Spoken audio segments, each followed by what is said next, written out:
5월 29일 레위기 14장 33절부터 57절입니다.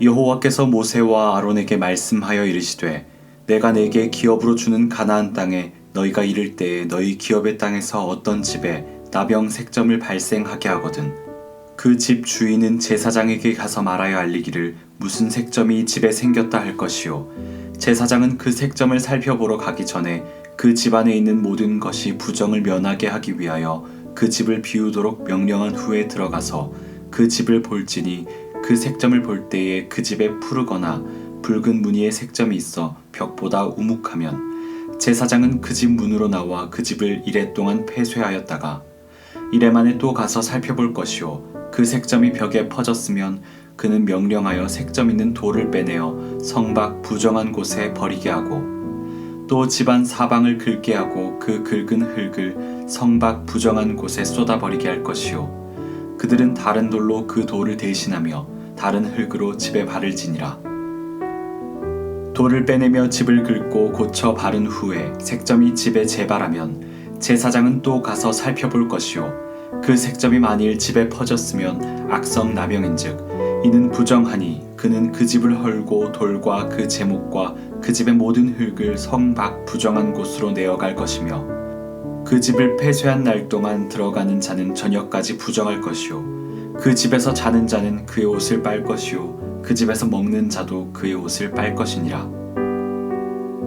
그 집을 고쳐 바른 후에 제사장이 들어가 살펴보아서 색점이 집에 퍼지지 아니하였으면 이는 색점이 나은 것이니 제사장은 그 집을 정하다 하고 그는 그 집을 정결하게 하기 위하여 새 2마리와 백향목과 홍색 실과 우슬초를 가져다가 그 새 하나를 흐르는 물 위 질그릇 안에서 잡고 백향목과 우슬초와 홍색 실과 살아있는 새를 가져다가 잡은 새의 피와 흐르는 물을 찍어 그 집에 7번 뿌릴 것이요 그는 새의 피와 흐르는 물과 살아있는 새와 백향목과 우슬초와 홍색 실로 집을 정결하게 하고 그 살아있는 새는 성 밖 들에 놓아주고 그 집을 위하여 속죄할 것이라.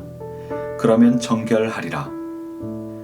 이는 각종 나병 환부에 대한 규례니 곧 옴과 의복과 가옥의 나병과 돋는 것과 뾰루지와 색점이 어느 때는 부정하고 어느 때는 정함을 가르치는 것이니 나병의 규례가 이러하니라. 오늘 말씀의 제목은 거쳐도 정결히 하라입니다. 집에서 발생한 색점에 대한 처리 규례입니다. 요즘 시대의 곰팡이에 해당하는 것으로 보입니다. 먼저는 색점이 나온 돌만 제거하고 혹여나 집안에 번졌을지 모르니 온 집안의 표면 흙을 긁어 성 밖에 버리라 명령하십니다. 그런데도 색점이 재발하면 집을 완전히 헐어서 모든 재료를 성 밖에 버리라고 명령하십니다. 이 규례를 통해 우리 마음에 새겨야 할 메시지는 무엇일까요? 먼저 환경의 중요성입니다. 우리를 둘러싼 주위 환경이 우리의 삶에 미치는 영향은 굉장히 큽니다. 성도는 거룩한 환경을 추구해야 합니다. 화려하거나 비쌀 필요는 없지만 깨끗하고 정결한 환경을 조성하기 위해 애를 써야 합니다. 둘째, 재발의 심각성도 마음에 새겨야 합니다. 색점이 재발할 때 주님은 집을 아예 헐어버리라고 말씀하십니다. 처음 발병한 것도 중하게 다루지만 재발에 대해서는 더욱 심각하게 처리하십니다. 상징적인 의미에서 이전의 죄악으로 돌아가는 것이 얼마나 심각한 문제인지를 단적으로 보여줍니다. 믿음으로 벗어난 죄악에서 완전히 떠나는 것이 매우 중요합니다. 마지막으로 정체성입니다.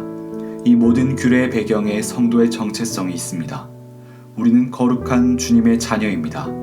말과 행동, 거기에 의복과 집까지 정결하기를 당부하시는 것은 우리가 정결한 주님의 자녀이기 때문입니다. 삶의 모든 영역에서 내가 거룩한 주님의 자녀라는 정체성을 상기하고 실천해야 할 것입니다.